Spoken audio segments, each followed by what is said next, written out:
the mower deck lift cable on my John Deere Z235 zero-turn mower snapped, so I'm going to show you the process of taking things apart so you can put a new one on.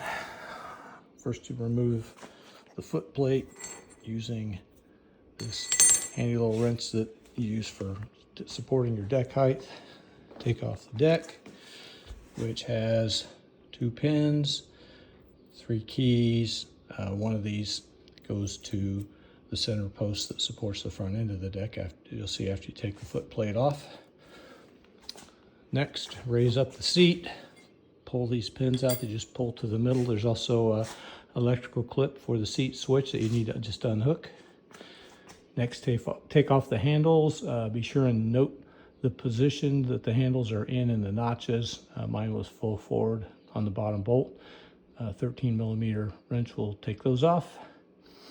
Then next, take off the plastic deck, which is held on by 5 of these retainer clips. Just take a small screwdriver, pull the pin up, then use one of these retainer removal tools to pop them up out of there. So once again, there are 5 of those.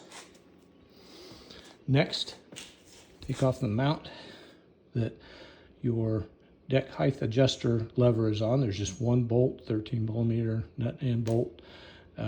Pop that off. Next, remove the 2 springs at the back of the deck, the top deck that is, for the seat supports, and those are 13mm bolts. Then there are 6 more nuts and bolts, 13mm, and there are 3 on each side, and those will typically be here, here, and here. Back here is where the springs mount. So take all those out. Then at that point, you should get a lift, floor jack, and jack up this whole centerpiece, which includes the fuel tank and the battery. You want to jack it up just a couple inches. You got to be careful because there's a cable in the back here for your mower engage that you don't want to get too tight, this guy here. So just be cautious of that. And then jack it up and you'll see this metal bracket will slide into this gap right here. It just lifts up and pulls out. So here's what the whole cable assembly will look like.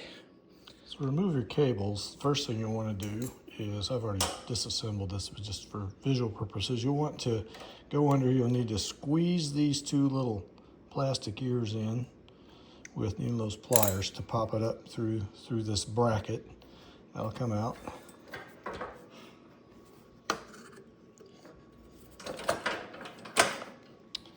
And then from there, you can go ahead and twist the cable so that the key comes out of the hole there. You see it's key shaped there.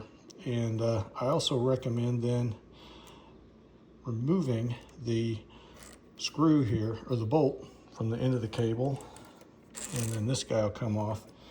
Note, when you put it back together, the ear's at the top on this sleeve here.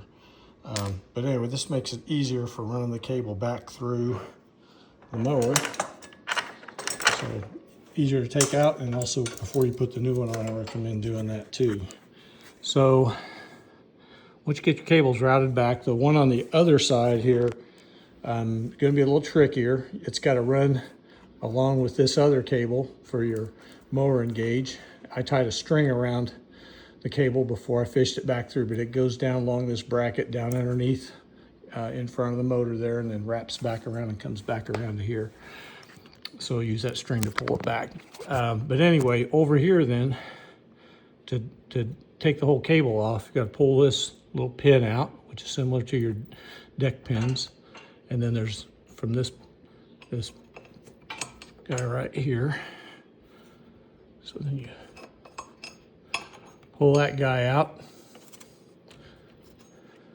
So after you've unhooked from the post, then you will slide this bracket out towards you, and it'll just drop out. And you can pull the cable system right out. And then we'll follow reverse steps on that.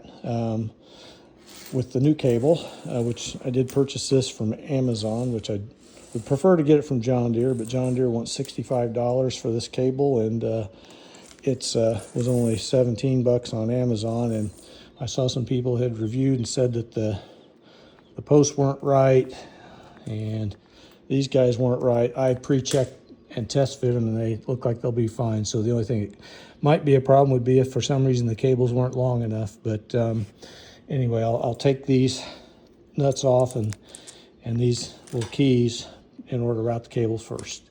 So the new cable's been installed and mounted. I did go ahead and let the jack down before I started fishing the new cable through to make it follow the correct path. A couple of zip ties were included with the new Chinese brand cable, and I see why, because the cable is a little bit thicker than the John Deere factory cable, and the travel path had to be just slightly different. I couldn't go all the way down this channel. I had to pop out back here, and I zip tied it here and here. Said that it's just not quite as flexible as the other cable, but it seems to work okay action-wise. The other thing I'm going to need to do is, since I took these nuts off before routing the cable, it busted off the cheap Chinese thread lock stuff, and so I'll just put fresh thread lock on that so that those don't vibrate loose. I tried the John Deere typical lock nuts, but that came off the old unit, but they're different threads, so they won't fit. So besides that, from here on, it's just, go in reverse of everything else we did before. Some steps. Use a 17mm wrench to adjust your blade height on both sides. Just tape measure, make sure that they're equal on both, and throw a little bit of thread locker on those threads, and you should be good to go. Thank you for watching.